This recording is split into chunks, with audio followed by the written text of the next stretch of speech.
வகையிலே எழுந்து தன்னுடைய கேள்வியை கேட்கின்றார். பேரப்பிள்ளைகளால் பிரச்சனை, கணவன் இறந்து விட்டார், பிள்ளைகள் பொறுப்பில்லாமல் திரிகின்றார்கள், ஆகையால் என்னால் இந்த சமூகத்திலே இனிமேல் வாழ முடியாது என்ற நிலையை குறிப்பிடுகின்றார். அந்த இடத்திலே அப்துல் கலாம் அவர்கள் ஒரு கதையை முன்னிறுத்துகின்றார்கள். இதற்குரிய பதில் இருக்கின்றது. நீங்கள் பறவை இனங்கள் எல்லாவற்றையும் கேள்விப்பட்டிருப்பீர்கள். அந்த பறவை இனங்களிலே மிகவும் வலிமையான பறவை எது தெரியுமா? உங்களுக்கு தெரியுமா? இருக்கும் சொல்லுங்கள் பார்ப்போம். பறவைகளிலே மிக வலிமையானதும் முயற்சி உடையதும் கழுகு. குட். அப்ப இந்த கழுகினுடைய இயல்புகளை நாங்கள் அறிந்து கொள்ள வேண்டும்.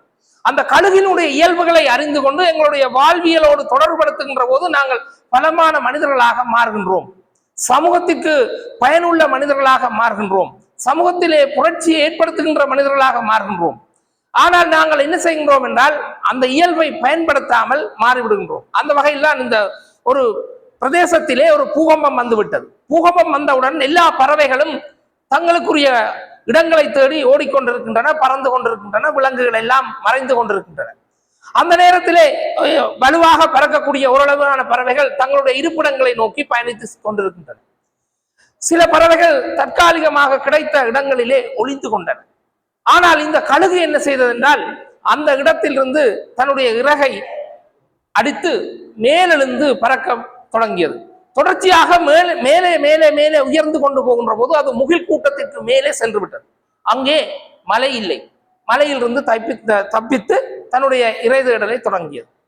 இது எவ்வாறு வாழ்க்கையிலே இரண்டு தத்துவங்களை அந்த இடத்திலே அப்துல் கலாம் கூறிய கதையினூடாக நாங்கள் விளங்கிக் கொள்ள வேண்டியது என்றால், நாங்கள் எமக்கு 60 வயதுக்கு மேற்பட்டு விட்டோல், முன்னர் பங்கு தந்தை அவர்கள் குறிப்பிட்டது போல 60 வயதுக்கு செயற்பட்டுக் கொண்டிருக்கிறார்கள், உற்பத்தியில் ஈடுபட்டுக் கொண்டிருக்கிறார்கள். அவர்கள் அதிகாலை 4:45 எழுந்து விடுவார்கள். 4:45 எழுந்து விட்டால் காலையில் ஒரு 1/2 லிட்டரோ அல்லது 1/4 லிட்டரோ வெறும் தண்ணீரை அருந்துவார்கள்.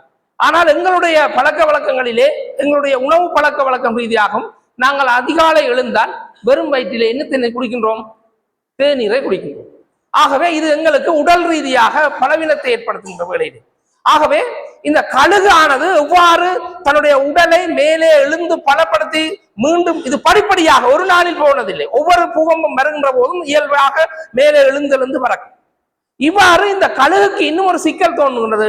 40 வயது வந்தவுடன் அதனுடைய இறகுகளும் அதனுடைய சொண்டுகளும் என்ன செய்யும் என்றால் உணவு தேட முடியாத விதத்திலே வந்துவிடும்.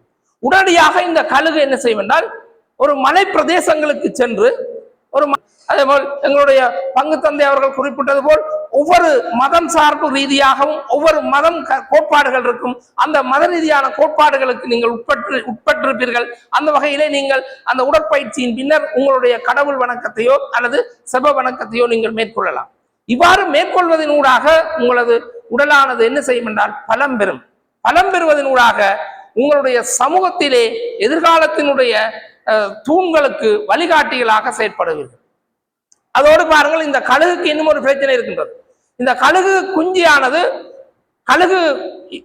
ஆண் கழுகும் பெண் கழுகும் சேர்ந்து கூடு கட்டிவிட்டு அந்த கழுகு குஞ்சு பிறந்தவுடன் அந்த கழுகு கூட்டிலே இருக்கின்ற அதாவது மிருதுவான புட்கள், நெல்கள் இதெல்லாம் தூக்கி எறிந்து விடும். அங்கே என்ன செய்ய முள் குத்தக்கூடிய வகையில தான் இருக்கும்.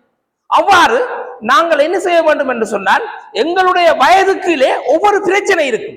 அந்த பிரச்சனையை நாங்கள் என்ன செய்கின்றோம்? இது காணும், இது என்னோட வாழ்ந்து விட்டோம், என்னுடைய அந்திம காலத்திலே நாங்கள் இறந்து விடுவோம் என்று சொல்கிறோம். நீங்கள் இருக்கின்ற காலத்தை பயனுள்ளதாக ஆக்க வேண்டும். அந்த வகையில் தான் நாம் குடும்பத்திலே பல பிரச்சனை இருக்கும். குடும்பத்திலே உங்களுக்கு பல சிக்கல் இருக்கும். பிள்ளைகள் சிக்கல் இருக்கும், பேர பிள்ளைகள் சிக்கல் இருக்கும், கணவர் சிக்கல் இருக்கும், மனைவியர் சிக்கல் இருக்கும். இப்ப இந்த பிரச்சனைகளுக்கு மத்தியிலே இருந்து நாம் எம்மை பலப்படுத்திக் கொள்வதன் ஊடாக அதற்கு நாம் உடல் ரீதியாகவும் உள ரீதியாகவும் பலப்படுத்திக் கொள்ள வேண்டும். அப்போ கழுகினுடைய அடிப்படை பாடத்தின் அடிப்படையிலே கழுகு